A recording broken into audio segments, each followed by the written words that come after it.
The motion blocks are the very first ones you see when you log into Scratch. They're the blue ones, and they're all to do with movement. So it's about moving the sprite around the screen. There's quite a lot of them, and there's a bit of a split in them. So I've picked out these ones that I'm going to deal with in this video, and we'll look at the other ones in the next one. Now, I've set myself up a really simple stack here, with spacebar being the trigger or the event. So the first one is move 10 steps. So I'll join that one on. So it's now live. When I press spacebar, the sprite will move 10 steps forward. He's moving in the direction he's facing, and I've used the costume of Scratch Cat because he's looking in the direction he's facing.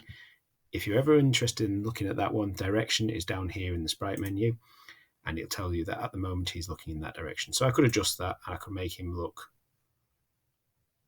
all the way around, and then when I press 10 steps, he's going in the direction he's looking in.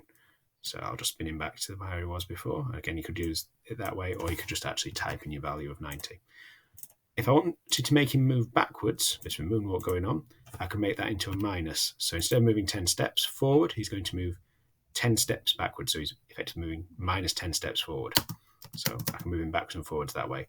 I could introduce an extra event if I wanted.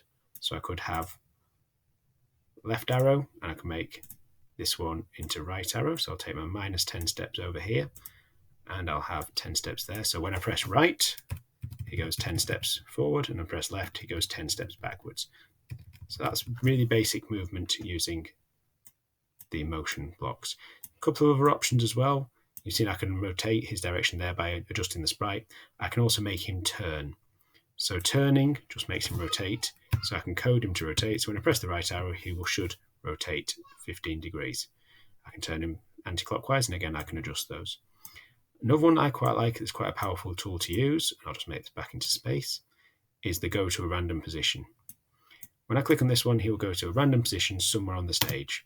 So each time I click the spacebar, he's jumping to a random location.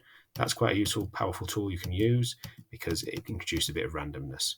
The other one as well that can be helpful, especially coding a game, is you notice there's a drop-down menu here. I can change that to mouse pointer. So wherever I have the mouse on the screen, as soon as I hit spacebar, the sprite will jump to that mouse. And that's quite useful. Again, I can do it by dragging him around normally, but again, this would work inside a game or inside a program once the program is running. Those are the basic movement blocks for Scratch about how to move your cat around or sprite around the screen. They are limited, and I would strongly recommend you look at the next video for how to use them with a bit more precision, which builds on some more facts that we know about Scratch.